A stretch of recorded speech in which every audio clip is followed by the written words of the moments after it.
You're listening to the Ambition Incubator podcast, and I'm your host, Deirdre Morrison. My thing is helping people understand how our brains work so that we can be better and do better in any area of life that's important to us. So as well as bite-sized brain science, I'll be bringing you interviews and advice from experts and guests who specialise in working with entrepreneurs and leaders to help them explore potential, possibilities and ways to be more effective. And the best bit? We can start right now.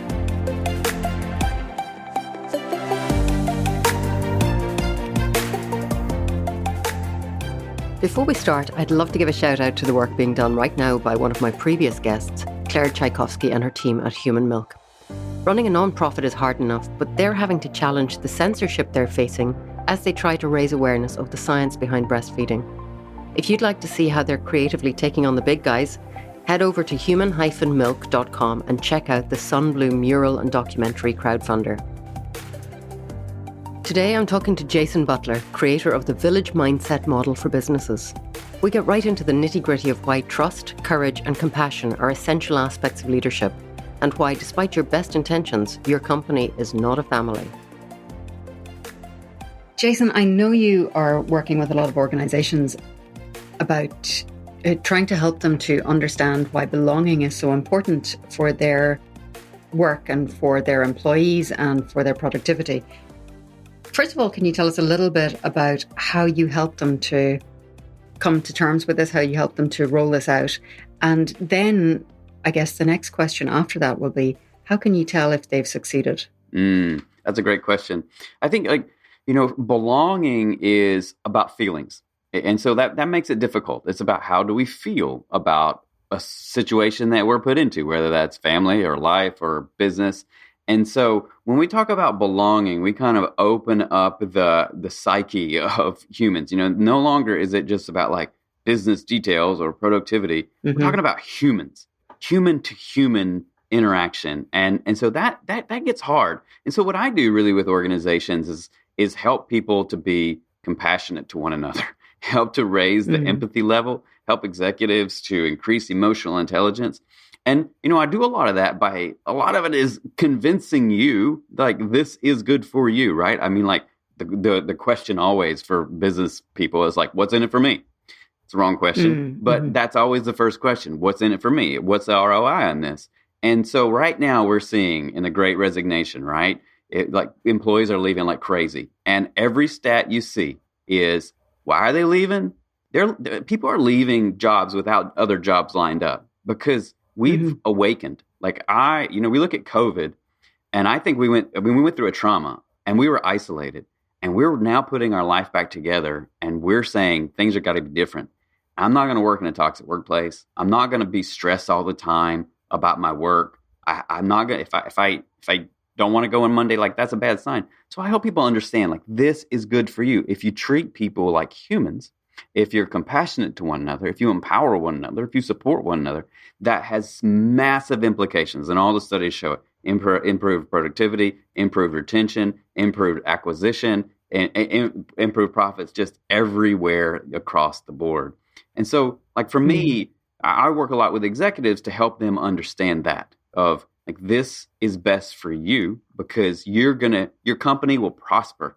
And when your company prospers, you're going to prosper. And you get the credit for this, right? You're going to take the credit for it. And so that's really how I come into an organization and help them. I mean, I hate to say skill up, but really help them to understand how important belonging is in the future, where we're going in the future of leadership. Yeah. Because I'm just, when I'm listening to you there and thinking about this idea of empathy and human connection and so on, these are intangibles. These are not quantifiable things that we can put on a figure sheet. But as you say, we can connect them to things like people resigning, people leaving, people expressing satisfaction in their work. So I guess those are metrics, even if they are not the hardest, most numerical of metrics, they are still metrics that people can use. Mm-hmm. Would you say that there is a growing acceptance of these softer metrics? Yeah. Right now, I was writing the other day and I was like, here's the bad news. Everything is changing. But here's the good news. Everything is changing. And so right now we have the opportunity for those leaders that can want to navigate it and want to change, there's a massive opportunity because people are willing to try anything. Everything's on the table right now because executives and HR departments are like, we don't know what to do. Like, we've never seen this before. We're not equipped to deal with this, so we don't know what to do. So there is a greater acceptance of this connection between kind of a toxic bosses, toxic workplace being not treated well, and people are leaving, and lack of productivity. And I think all that, we're becoming a lot more aware as a society, and we're making a lot more connections, especially younger generation are making a lot more connections, and they're willing to say, this is why I'm leaving. I'm leaving because of that person, and I'm out. And so I think that the science, we have so much more data, and we are data driven now. So we're always looking for the data. What does the data say about this? And I don't make that data, but the people that do are making these connections. So I think there is a great openness to this idea of how important belonging is into a workplace. Yeah, and for quite a lot of people listening to this will be, they're the sort of people who are starting their own things. They are the sort of people who are putting cultures together for, rolling out the best that they can deliver for the teams that they're going to build. So where would you tell them to focus their attention to start right with this and to get it right from the outset? For me, it really starts in empowerment. And so how do we, and it's like, well, what does that mean, right? Empowerment to me is really connected to this idea of servant leadership. And that's not just like, hey, I'm going to bring my employees some coffee today and I'm serving them. No, servant leadership to me is I'm a leader that's going to seek your best interests. And I'm a leader who's going to use the influence and power and position that I have for you. So how can I help you? And so when we're creating teams of a leadership, that we create a team, and we're all working together, right, on this one project. You're working for me, and we're working on this project, but I'm going to work for you, and I'm also going to help you succeed. And I'm going to help you thrive. I'm going to help you get the tools that you need to, like the education, the development. I'm going to help increase your leadership. I'm going to network you to my community so that you can build your influence and your network out in the world. And the more I do that, the more excited you're going to get about working on this project, and the more trust that we're going to gain for one another. And then like creativity happens, right? Like that's when people feel comfortable and trusting and empowered, when they feel seen and valued, our brains now pop open and creativity. So for leadership, like the more we empower our people to be the best, truest versions of themselves and to succeed, the more that we're going to get out of that. And the more that we're going to rise. So like we all rise in this scenario. Rise, rise, rise. I love it. Just wins all over the place. You mentioned a critical word, I think, here at this juncture, Jason, and that word is trust. And I think this is fascinating for, maybe people who've come from an older culture where it's a top-down management system and you do what I say, or, that old style way of getting things done, which was more stick than carrot, we'll say. So how do you find trying to help people to shift that mindset to understand that trust is the new currency, that this is what we've got to work with and what we've got to build on in order to go forward? Yep, absolutely. For me, it's about the influence of a leader. It's like every leader wants influence, right? They want to grow their influence, because the more that they grow their influence, the more the more access to society they're going to have, the more opportunities that they're going to have. And so I love this book called the Power Paradox. I don't know if you're familiar with it. It's by Dr. I actually have it here, Dr. Keltner. And he's a PhD at Berkeley, and he studied power for 20 years. Like, how does this work? How does power work? And his conclusion in this book, after 20 years of study, was we rise in power by helping other people, by being the truest version, the best version of humans that we can be. That's who rise in society to positions of power and influence, whether it's business, whether it's politics, whether it's social organizations. The people that empower other people are the ones that become more powerful. The paradox, he says, is that almost all the time, when people get to the top, they stop doing those things that got them there, and they turn and give themselves to the dark side, let's say, to really exploit people at that Yeah. point instead of empowering people. And and that's why we have embezzlement and corporate, crime and all these problems in society and corruption in politics, because people stop doing the thing that got them there. He's like, that's the paradox of it.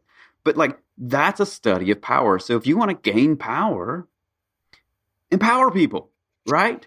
Yeah. So, I mean, power is it is one of those words, and it does have those connotations as well of, that, power corrupts. We're always told these kind of old stories about what it is. But surely that is not the only way that power exists. Power exists in the collective. And this is the other thing I guess that really fascinates me at the moment. Is, how do you get people to switch from this idea that they are somehow competing, they're somehow jostling for what, they've got to somehow retain what they've got and protect what they've got and defend their little bailiwick. How do you help people to see beyond that? Yeah, so I don't have all the answers here, but the No one answer. does. I wish I did, right? Wish I did. It'd be a great podcast episode. But the thing that I do with people is I believe that we have memories, and our brain, right? Like most of the time that our brains are working in primal mode, just survival. Just we're so stressed, and so our brains are working in survival mode. And we're constantly thinking of who's out to get me. I don't have enough. They're against me. I'm the only one that trusts me. Like, so that's our primal brain. But when I work, the first thing I do when I begin to work with executive leaders is I ask them, think about the best childhood memory you have. Everybody knows it. Everybody has that memory floating around in their head. For me, it's when I was a little boy. I was 4 or 5 years old, and I was collecting pine cones. We have pine cones all over here in North Carolina. Collecting pine cones in my red wagon, and I got stung on on my ear by a hornet. And I remember this, and it was so painful. And my mom quickly scooped me up, and she took me inside and put a cloth on my ear and just sat with me and told me everything's going to be. I remember this. I remember it vividly. It's one of the earliest memories I have. And I'm like, why do I have this memory? Why is it always in my head? Why does it keep repeating? Because it's my brain saying, this is when you felt loved. This is when you felt safe. This is what it means for you to be safe and valued. And I'm like, yes. So how can I give that to other people? How can I give this memory that is implanted in me? And how can I do that for other people? So when people are hurting, when they're in a situation where they're in pain, how can I come alongside and remind them that everything's going to be okay? That I'm there, I'm going to be here. Like those, for me, like, let's unlock the power of our memories, the good memories, right? What our brain is reminding us is the best of us. And so that's the first thing I do. I call this, I mean, I don't know, people have different words for it, but I call this empathetic positioning. Made this word up, I guess. But like, it's positioning ourselves and our memories in a place where we're ready to release our empathy. So I do this with executive leaders of like, okay, before we start, let's get our mindset in the right place to release empathy. Now, remember your greatest child. Remember that. How did you feel? You felt safe. You felt loved. Now, how are we going to do that for other people? Here's where we begin. This is the spot that we begin, at this spot, to help now give that feeling to other people. Now, how does it feel? Now, how does it feel for you when you do this? It feels good, doesn't it? You're laughing, you're smiling when you're helping other people. Why? Because that's the way your brain's designed to work. Your brain just released all the positive hormones through your vagus nerve, all throughout your body, everywhere. Your heart, your lungs, your intestines, your blood pressure's lower right now. You're feeling happier right now. You're digesting better. And get this, what happens when you operate in compassion? You speak better. You think clearer. This is all scientific back. Like, this compassion is a superpower. And so release it, and it will be your greatest strength in business. And then we go forward. Now, this is like I think this work is like owning a car. And when you get the oil changed, you're going to have to get it changed again, right? And you're going to have to get a Yeah. checkup. This is something you got to always be working on all the time because Hmm. life is stressful, and you're going to go back to primal brain, right? Yeah, In 3 minutes, you're going to be back there. So you got to be intentional about it. absolutely. I mean, we have habits, and we have kind of little shortcuts running in our brain that we have built up over an entire lifetime. And somehow people think that, we can sort of just decide to change that and it will change. But it takes a little bit more than that. And it takes rewiring. It does take Mm-hmm. working with your neuroplasticity to do that. Absolutely. Mm-hmm. Now, the thing as well, we've talked about trust, and we've talked about, moving forward from that. It does take a lot of courage to let go of the things that we have been and the ways that we have been and what we've always been taught about, having to fight tooth and nail for things and having to succeed at all costs, and, always looking out for the next person coming along to take your job and all of those things. How do we foster courage for people? How do we get them beyond that line so that they can really engage and really innovate with other people, and de- develop that Yeah. compassion more? Because it's not necessarily, I mean, it sounds very common sense, it sounds very, we know it to, at some level we know that this has to be true, Mm-hmm. but we are not necessarily equipped or conditioned for it right now. Conditioned. Yep.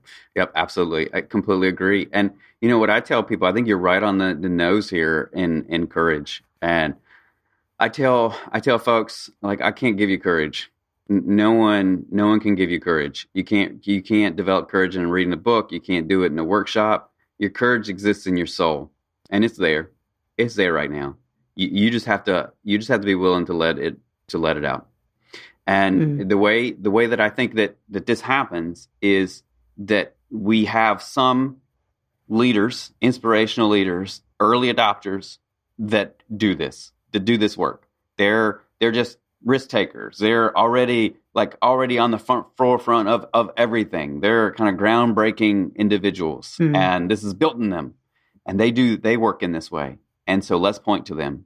Here, look over Mm. there. There's an example right there. And there's an example Yeah. over there. And there's an example right there. And you see, they're succeeding, and they're succeeding, and they're succeeding, and they're succeeding. Go learn from them. Go Yeah. watch them. Go be them. And then that, like, I can see it in action. I see it. And I think that builds our courage when we see other people operating in their courage. Yes. And of course, then we have, psychological safety in the workplace, and people actually feeling like they can be themselves, be vulnerable, make mistakes, not worry too much about getting their heads chopped off if that Yeah. happens. Mm-hmm. And of course, then we've got the other part of this puzzle, which is the modeling that you've just referred to. That what is at the top is what is it. There's a trickle down, isn't there? Mm-hmm. It's what is at the top of an organization will very much be the role model for everyone else there. That's right. They set the tone of acceptability, don't they? That's right. Like I tell folks that employees can't create culture. Like you can have great employees, and you hire them, and you hire a batch of them, and they come in, and this culture will grind them up in 6 weeks, and they'll leave. Like it doesn't happen from the bottom. It doesn't happen from HR departments. It happens from the top. The executives set the tone. The executives set what this organization will be about, what its mission will be, what its values will be, what its purpose will be, how we're going to interact with one another, because every employee is watching those executives all the time. And an HR department can do a year's worth of belonging work. They can do a year's worth of training. Everybody can be on board, and an executive in 1 week, in a series of bad interactions, can blow it all up. And every employee will be like, I see what this is about. I see what this company is really about. And so it has to start at the top and work its way down. I totally agree. Yeah. So you've talked about the village mindset for organizations, Jason. That's a really interesting concept because, we talk about that in terms of raising kids. So I guess we're looking at this in terms of raising cultures as well. How can you give us a little bit of an insight into what you mean by it? Yeah, I think that we're going back to like our evolution, right? And we evolved in villages for the last 10,000 years at least. And so we decided at some point we're not going to be nomads anymore in the history of humanity, and we're going to settle down and build communities. And there's positives and there's negatives of that in our evolution. But that's what we're wired for. Like this version of humans that we see right now, we're wired for communal life in a village.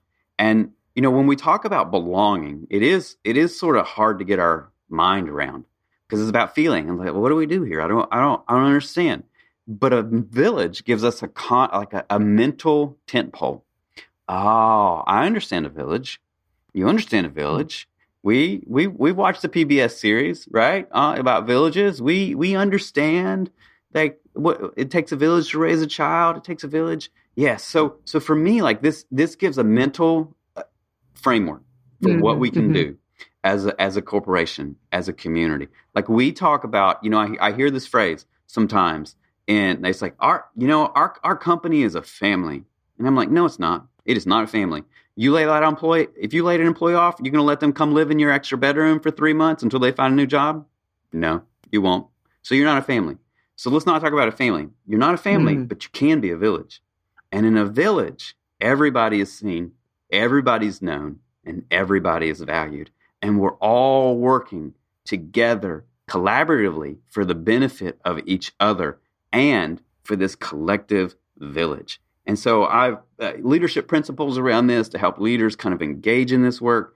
But for me, it creates this nostalgic sort of idea about our company and our role in here. Like we all have a place. We're all part of something.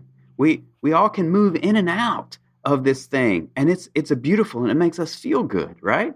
Like sometimes family can be hard. I mean, we all know family can be hard and traumatic.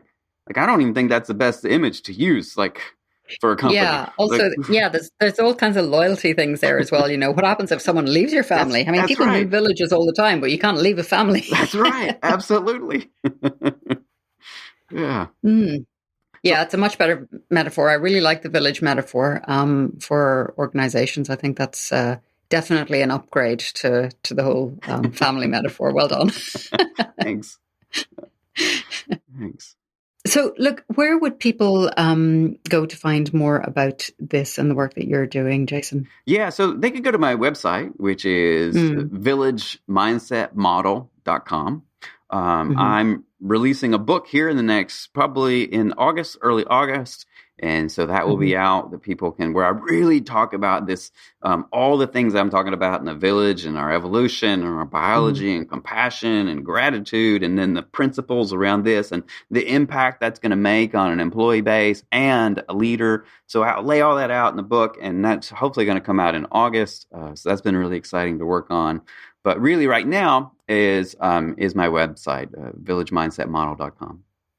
Fantastic. Well, look, we'll put all of that into the notes as well so people can have it to refer to in case they're driving or whatever as they're listening. Thank you. I really appreciate you sharing that with us. It's been a very interesting conversation. So thank you so much. Thank you for having me. I really appreciate it.